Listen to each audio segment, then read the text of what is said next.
नमस्कार दोस्तों। क्या नरेंद्र मोदी ने भारत को झूठ का, नफरत का और फ्रॉड का मॉडल बना दिया है। आज फ्रॉड का मॉडल पूरी दुनिया में भारत का दिखाई दे रहा है, वैसे ही जैसे फर्जी डिग्री का मॉडल दिखाई देता है। भारत के तमाम संवैधानिक पदों पर बैठे लोगों की डिग्रियां फर्जी हैं, तमाम वकीलों की डिग्रियां फर्जी हैं, तमाम डॉक्टरों की डिग्रियां फर्जी हैं और तमाम दूसरे प्रोफेशनल्स की डिग्रियां फर्जी हैं। यह बात सुप्रीम कोर्ट कहता है। और ऐसी स्थिति में अब पूरी दुनिया में डंका बज रहा है कि भारत में तो सिर्फ फ्रॉड पे सब काम चल रहा है। और भारत की सरकार क्या कर रही है?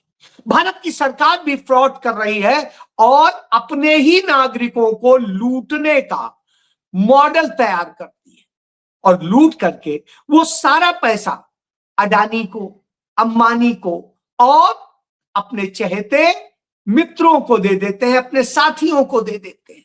भारत का जल, जमीन, जंगल सब लूट रहे हैं। और ऐसे में जब एक शख्स जननायक बन के उभरता है और लड़ता है हर शख्स के हक के लिए, चाहे वो किसान हो, चाहे वो युवा हो, चाहे वो लड़की हो, चाहे वो दलित हो, चाहे पिछड़ा हो, चाहे आदिवासी हो, चाहे अल्पसंख्यक हो या स्टूडेंट हो, हर किसी के हक के लिए जो लड़ता है वो उस राहुल गांधी को वो विलेन बना देते हैं। हमें आज भी याद है चे गुएवारा ने कहा था कि जो देश के लिए लड़ता है तो चालाक सरकार अपने मूर्खों को तो वो बहादुर और अच्छा बताती है, देशभक्त बताती है, लेकिन जो वास्तव में देशभक्त होता है और सवाल उठाता है उसे वो देशद्रोही घोषित करते हैं। जी हां, आज वही स्थिति है। तो कांग्रेस उठा रही है सवाल कि साहब उनके समय में 394 रुपए का एक कुकिंग गैस का सिलेंडर मिलता था। तब तो बड़ा महंगा बताया जा रहा था। उसमें 5 रुपए की वृद्धि हुई थी तो उस पर सबने पहाड़ खड़ा कर दिया था। और आपको याद होगा एक सिलेंडर रानी हुआ करती थी, वो तो सिलेंडर ही लेके बैठ जाती थी सड़क पर और तमाम सारे लोग सिलेंडर की शव यात्रा निकालते थे। लेकिन आज जब रोज बरोज जिस समय देश महंगाई से जूझ रहा है, संकट से जूझ रहे हैं, तमाम परिवार कर्जों में फंस रहे हैं, घर चलाने के लिए कर्ज ले रहे हैं, ऐसे में साहब महंगाई रोज बरोज बढ़ाना यही नरेंद्र मोदी का शायद धर्म रह गया है। आज यह स्थिति है कि दिल्ली में पेट्रोल 113 रुपए लीटर हो गया है और डीजल 100 रुपए लीटर, सीएनजी 94 रुपए लीटर हो गई है। और इसी तरीके से डोमेस्टिक सिलेंडर जो है वो डोमेस्टिक सिलेंडर सिर्फ 3 महीने में जो है 90 रुपए बढ़ गया, 90 रुपए। और इसी तरीके से 1 रुपया कम, इसी तरीके से रुपया, भारत का रुपया डॉलर के मुकाबले रोज गिर रहा है और गिरते गिरते 97 से ऊपर पहुंच चुका है। 100 की अभी बारी डुबकी लगाने वाला है, वो भी पार कर जाएगा। एक समय में मजाक किया जाता था जब 98 रुपए में हुआ था डीजल और पेट्रोल हुआ था 70 रुपए में, तब ये शोर मचाया जाता था, कहा जाता था, उस समय मजाक में कहा जाता था कि अरे 100 का आंकड़ा पार कर जाएगा। आज पार कर चुका है। तो अब आप सोचिए, तो उसी तरीके से रुपया वो भी 58 रुपए हुआ करता था, वो आज 97 रुपए से ऊपर जा चुका है। और यदि आप खरीदने जाएंगे डॉलर तो 100 का ही पड़ेगा, लेकिन आप यदि उसका मूल कीमत देख रहे हैं तो 97 रुपए कुछ पैसे। आने वाले वक्त में यह आपको भी चंद दिनों में ही 100 रुपए का $1 दिखाई देगा। इसी तरह बिजली के दाम लगातार बढ़ाए जा रहे हैं। जो विद्युत रेगुलेटरी अथॉरिटी होती है, इलेक्ट्रिसिटी अथॉरिटी, वो तय करती है दाम क्या होंगे, लेकिन नरेंद्र मोदी सरकार ने, उनकी भाजपा की सरकारों ने वह साजिश करी है कि अब यह पूरी तरीके से न्यू बढ़ाया जा रहा है कि वो कह रही है नहीं बढ़ाना है, लेकिन ये बढ़ा दे रहे हैं, चोरी छिपे बढ़ा दे रहे हैं, तमाम तरह से बढ़ा दे। तो यह है। इसके बाद में लगातार देश के हर इंडेक्स पे नीचे जा रहा है, और यह स्थिति है जो एफडीआई है, यानी फॉरेन इन्वेस्टमेंट है जो देश के अंदर, वो पूरी तरीके से खत्म हो रहा है। वो लगातार हमारे फॉरेन इन्वेस्टर्स अपना पैसा निकाल रहे हैं। वो मान रहे हैं कि भारत की बाजार बेकार है, भारत की शेयर बाजार निगेटिव में है और वो नुकसान दे रहा है। अब आप बताइए, इस देश के लोग कमाएंगे कहां, करेंगे क्या? तो ये सवाल खड़ा होता है, और जब यह सवाल खड़ा होता है तो किसी के पास जवाब नहीं होता है, उल्टा लड़ाने का काम होता है। निश्चित रूप से यह भारत के लिए दुर्भाग्यपूर्ण है। ऐसे में सरकार फैसला लेती है कि जो अभी तक आप लोन लेते थे, ये देख लीजिए खबर है, जो लोन लेते थे वो लोन, स्थिति यह है कि आपका वो 62% लोगों के लिए होम लोन, ऑटो लोन और ये सब लोन मुश्किल हो जाएगा, क्योंकि 730 से कम सिविल जो स्कोर वाले लोग हैं उनको अब लोन ही नहीं मिलेगा। और यदि आपने 2 किस्तें देने में देर कर दी तो आपसे 12% पेनाल्टी ली जाएगी। यानी आप यदि मजबूरी में 2 किस्त नहीं दे पाए तो अब आपसे 12% पेनाल्टी अलग से ली जाएगी। अब आप सोच लीजिए आपके साथ किस तरह से करने का इस सरकार ने किया। तब ऐसी स्थिति में जो सवाल होते हैं, क्या अरे 70 साल में कांग्रेस ने क्या किया है, 70 साल में कांग्रेस ने क्या? तो एक विदेशी यूनिवर्सिटी में राहुल गांधी गए थे कुछ साल पहले, और उनसे एक यही सवाल किया गया था कि 70 साल में कांग्रेस ने क्या किया। तो एक ने तो बताया कि 70 साल में कांग्रेस ने ही इतना कुछ किया कि जिसके कारण आज भारत इतना बेहतर बन सका। लेकिन एक दूसरा कहता है कि 70 साल में कांग्रेस ने क्या किया, और उसको लेकर के कि कांग्रेस ने जो कुछ ही नहीं किया। तो अब सुनिए 1 मिनट और जवाब भी सुनिए। And my question is this: I also teach economic history to students in several business schools. अब आप सोचिए ये पढ़ाते हैं। Why is it that during the years that your family ruled India, India's per capita income was growing less than the world average? And yet, in the years since your family relinquished the Prime Ministership of India, India's per capita income has grown substantially faster than the world average. This conversation, right, shows you the polarization. It does. That gentleman thinks that nothing has ever been done by the Congress party. This gentleman thinks that everything has been done by the Congress party. Let me tell you what the truth is. India's success is hugely because of India's people. However, anybody in this room who thinks that the Congress party is not part of that success, anybody who thinks that gaining independence was not part of that success, that one man, one vote, which the RSS opposed, was not part of that success, anybody that thinks Green Revolution was not part of that success, anybody thinks telecoms revolution was not part of that success, anybody that thinks the liberalization wasn't part of the success, anybody that thinks rights-based paradigm wasn't part of the success, needs to write a new book. अब आप देखिए, इसमें राहुल गांधी ने बताया कि यदि जिसको ये नहीं दिखाई देता, एक समय में राजे रजवाड़े होते थे, दूसरे होते थे, उन्हीं को सारे अख्तियार होते थे, तो उस स्थिति में पंडित जवाहरलाल नेहरू ने इस देश के हर नागरिक को बराबर खड़ा कर दिया, चाहे वो राजा हो चाहे रंक हो। और उस समय राजाओं का प्रीवी पर्स जारी था, बावजूद इसके यह किया था। इसके अलावा पंडित जवाहरलाल नेहरू ने शुरुआत करी कि भारत को कैसे लिबरल बनाया जाए, कैसे इतना सरल बनाया जाए कि हर कोई के लिए सुलभ। इंडस्ट्रीज खड़ी की, अन्न उत्पादन की दिशा में काम किया गया, तमाम सारे और प्रोजेक्ट बनाए गए जिससे लोगों को साधन दिए जा सके, सड़कें बनाने का क्रम ज्यादा तेजी से शुरू हुआ, उसके अलावा बांध बने, फैक्ट्रियां बनी, दूसरी और चीजें बनी, और ये सब सरकारी सेक्टर में बना के आम लोगों को दिया गया। नरेंद्र मोदी की सरकार में तो सिर्फ बेचा जाता है, सड़कें भी बेची जाती हैं। आप टोल दे के चलते हैं, फ्री में नहीं चलते हैं। उस दौर में फ्री में चलते थे। लोग कहेंगे आज बड़ी सड़कें हैं, जी हाँ, क्योंकि आज गाड़ियां ज्यादा हैं, तब गाड़ियां कम थी तो उसी ढंग की बनती थी, तब भी जाम नहीं लगता था। आज जाम लगता है। जैसे जैसे गाड़ियां बढ़ी तो कैसे बढ़ी? क्योंकि कांग्रेस ने वह स्थिति दी, आपको समृद्धि दी कि आप गाड़ी खरीद सको, बैंकों का राष्ट्रीयकरण किया, बीमा कंपनियां लेके आए, और इसके अलावा हर तरह से आपको सुरक्षा देने का काम किया। हरित क्रांति आई, दुग्ध क्रांति आई, टेक्नोलॉजी क्रांति आई, और इसके बाद में स्पेस क्रांति आई, खेल, शिक्षा, हर दिशा में काम हुआ। तब आप आज इस जगह खड़े।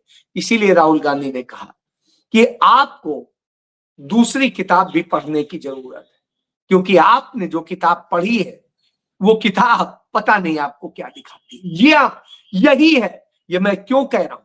क्योंकि यही दिखाते हुए कहा गया कि अरे विपक्ष तो कुछ कर नहीं रहा है, नीट का पेपर लीक हो गया, सीबीएसई का पेपर वो खराब हो गया एग्जाम, और इसके अलावा उन्होंने कहा कि जो है यूजी का जो टेस्ट था वो भी पेपर लीक हो गया, और बहुत सारी चीजें कही। तो कौन लड़ रहा है? कोई लड़ नहीं रहा है, तो लड़ने के लिए कॉकरोच जनता पार्टी आई। तो साहब, कॉकरोच जनता पार्टी का ड्रामा दिखाया गया। अब मैं आपको दिखाता हूं कितना झूठ बोलते हैं, जिनका झूठ की बुनियाद पे है। यह बात मनोज झा ने ही कह दी थी कि उनसे झूठ बोल के लेटर लिया गया कॉन्स्टिट्यूशन क्लब में प्रेस कॉन्फ्रेंस करने के लिए। तो अब और देख लीजिए एक झूठ जो तमाम अखबारों में फोटो छपने के लिए दी गई और वो किया गया, वो कैसे जो मैनेज किया गया, जो पैसा किसने दिया, कैसे कैसे मैनेज हुआ है। तो इसका एक उदाहरण देखिए, ये फोटोग्राफ, इस फोटो को देखिए, ये फोटो है, इसमें लाल निशान लगे हैं। देखिए कैसे इसमें भीड़ बढ़ाई जा रही है। 1 मिनट देखिएगा, यहां पर भी वही शख्स है और एआई जनरेटर, और ये देखिए यहां पर भी वही शख्स है और फिर यहां पर भी वही शख्स। मतलब एक ही भीड़ उठा उठा के पूरे स्पेस में पेस्ट कर दी गई और दिखाया गया, देखिए कितनी अथाह भीड़ थी। तो ये तरीका जब अपनाया गया हो तो अब आप सोच लीजिए कि कैसे झूठ बोलने वाले होंगे और क्या होंगे। और यही बात नहीं रुक जाती है। जब आया कॉकरोच जनता पार्टी का प्रमुख, वही अभिजीत दीप के जो आरएसएस परिवार से आता है, आम आदमी पार्टी के लिए सारा काम करता रहा, अन्ना आंदोलन में करता रहा, तो वही एयरपोर्ट पे सरकारी अफसर उसे लेके आए, सरकारी गाड़ी से लेके आए और सरकारी सुविधाएं दी गई। तो वो अपने हाथ में एक किताब लेके आया था, पहली बार ली उसने, और अंबेडकर की वह किताब दिखा रहा है, ये आप देखिए। और इस किताब में वो जो बताता है, ये आप देखिए कि इसका है कि my autobiography doctor B R Ambedkar. जब वो लिखता है कि माई ऑटोबायोग्राफी, तो डॉक्टर अंबेडकर ने कब ऑटोबायोग्राफी लिखी? ये तो रिसर्च का विषय है। डॉक्टर अंबेडकर ने तो कभी अपनी बायोग्राफी लिखी ही नहीं, और जिस शख्स ने अपनी बायोग्राफी ही नहीं लिखी, उसकी बायोग्राफी किसने लिख दी? आश्चर्य होगा, होना भी चाहिए। तो साहब, आपको इससे समझ में आ जाएगा कि बी आर अंबेडकर की बायोग्राफी दिखा के जो ये आदमी किताब दिखा रहा है, तो इसमें समझ लीजिए यह किताब असल में डॉक्टर अंबेडकर ने अपनी कोई बायोग्राफी नहीं लिखी। यह किताब आरएसएस का पब्लिशर है प्रभात प्रकाशन, उसने छापी है, और उसने एक ये फर्जी किताब छापी, उस किताब से ये ज्ञान ले रहा है, यानी आरएसएस की किताब से ये प्रयोग कर रहा है। तो ये फ्रॉड है, और जब ये फ्रॉड हो तो स्वाभाविक सी बात है चर्चा होनी चाहिए। तो ये फ्रॉड के ही बूते खड़े हैं, ये बता दूं। अब दूसरा आंदोलन का भी देख लीजिए। ये कहते हैं आंदोलन कर रहे हैं, तो इन्हीं का जो मुख्य प्रवक्ता है उसी आंदोलन के दौरान खुद ये पी रहा है, देख ही रहे हैं आप, कोल्ड कॉफी पी रहा है, और इसके पीछे एक बंदा, एक गरीब सा खड़ा है, वो कागज से इसके ऊपर ठंड कर रहा है, झल रहा है। आप कहें तो मैं वीडियो भी दिखा सकता हूं। तो स्थिति यह है कि वो झल रहा है। ये आंदोलन है। आंदोलन जब होता है तो ऐसे होता है, यूं पुलिस खींचती है, यूं चोट लगती है, लाठियां चलती, तो एक आंदोलन दिखाई देते हैं जब चल रहा है। कांग्रेस की बात हो रही है इसीलिए कर रहा हूं। ये आप देखिए, ये यूपी में जैसे दुश्मन हो वैसे मारे जा रहे हैं। ये देखिए, कांग्रेस के कार्यकर्ता हैं, प्रोटेस्ट कर रहे हैं इस देश के भविष्य के लिए, युवाओं के लिए, और लाठी कैसे मार रहे हैं अभी आप देखिएगा। लाठी टूट जाएगी, डंडा ये देखिए टूट गई, लाठी तक टूट जा रही है, इस तरह से मारा जा रहा है। और जब ऐसे मारा जा रहा हो तो आप कहेंगे अच्छा साहब ये आंदोलन होता है। तो आंदोलन का तरीका ये है, ये आप देखिए। Just of a protest. They are of a nationwide fight for the 23 lakh NEET students whose future has been jeopardized. तो अब आप सोच लीजिए कि आज पूरे देश में 51 जगह, पूरे देश में 51 जगह प्रोटेस्ट, जब से नीट पेपर लीक हुआ तब से लेके सीबीएसई और सब मसलों को लेके 51 जगह कांग्रेस ने पूरे देश भर में प्रोटेस्ट किया है। और जब ये किया हो, देख लीजिए, ये भी देखिए, ये है। तो ऐसे कांग्रेस लाठियां खा के ऐसे करके आपके लिए लड़ रही है, तब कहीं लड़ रही कि जिससे आपको अच्छी शिक्षा मिले, असली शिक्षा मिले। क्यों? क्योंकि पंडित नेहरू किसी मूर्ख के साथ में चर्चा नहीं करते थे, दुनिया के सबसे बड़े वैज्ञानिक आइंस्टीन के साथ चर्चा करते थे। उनकी बेटी, उनकी बहन उनसे चर्चा करती थी, तब उन्हें ज्ञान था। लेकिन आज की सरकार ये करती, तो फिर क्या होता है? तो आपकी डिग्रियां फर्जी होती है।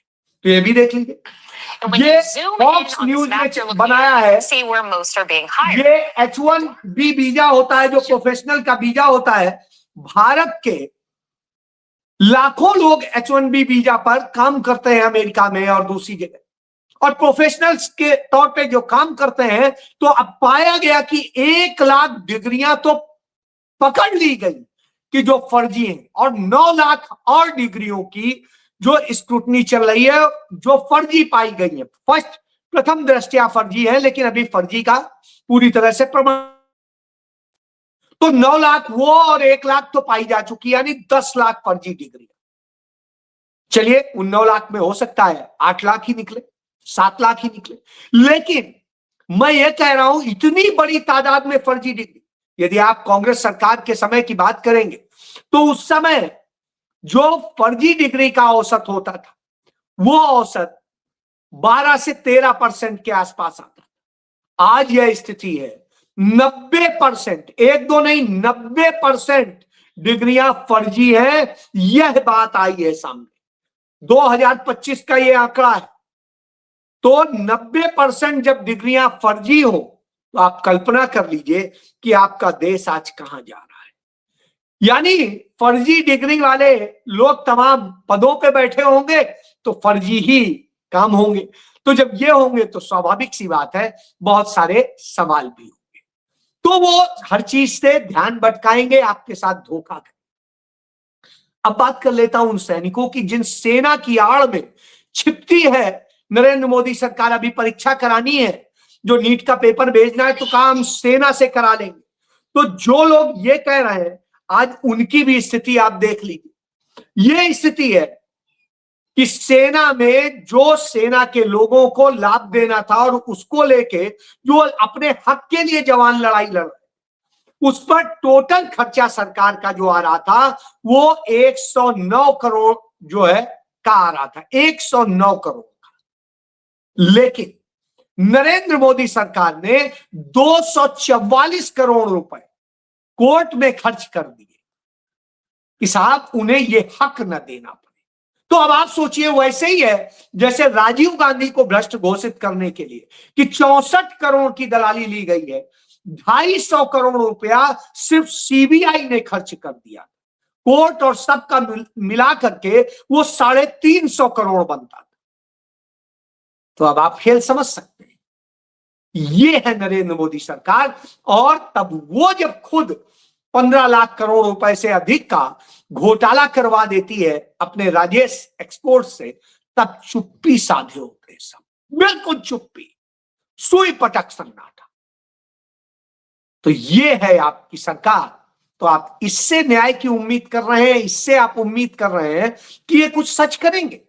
तो साहब ये जो सच्चे आंदोलन है उनको छिपाने के लिए नकली आंदोलन खड़े करेंगे, नकली लोग लाएंगे जिनकी यह हिम्मत नहीं है कि 5 घंटे वो प्रोटेस्ट कर सकते, जो आया और बोला कि 5 बजे तक ये नहीं इस्तीफा देंगे धर्मेंद्र प्रधान तो ये कर देंगे वो कर देंगे, और स्थिति ये हुई 3:05 पे बोला गर्मी बहुत लग रही है, मैं तो बेहाल हो गया, मैं तो बेहोश हो जाऊंगा, और फिर एसी कार में बैठ के चला गया। अब वामपंथी उन्हें अपना बाप बनाए हुए थे, दूसरे समाजवादी बाप बनाए हुए थे, कुछ मुसंगी कांग्रेसी अपना बाप बनाए हुए थे, और जो ये सब किए हुए थे और उनके सहारे खड़े होना चाहते थे, वो अब टहल रहे मेरा बाप कहां है। जी हाँ, उसके नेतृत्व में लड़ने आए, वो बाहर खड़ा हुआ। ये है कॉकरोच का सच। कॉकरोच गर्मी बर्दाश्त नहीं कर सकता, वो पानी भी बर्दाश्त नहीं कर सकता, वो ठंड भी बर्दाश्त नहीं कर सकता, छिप जाएगा नाली में जाके। जी हाँ, यही सत्य है। तो इसलिए लड़ने वाले असली योद्धाओं को पहचानिए। इसीलिए राहुल गांधी सड़क पर भी लड़ते हैं, संसद में भी लड़ते हैं, और हर जगह डंके की जोर पे। जय।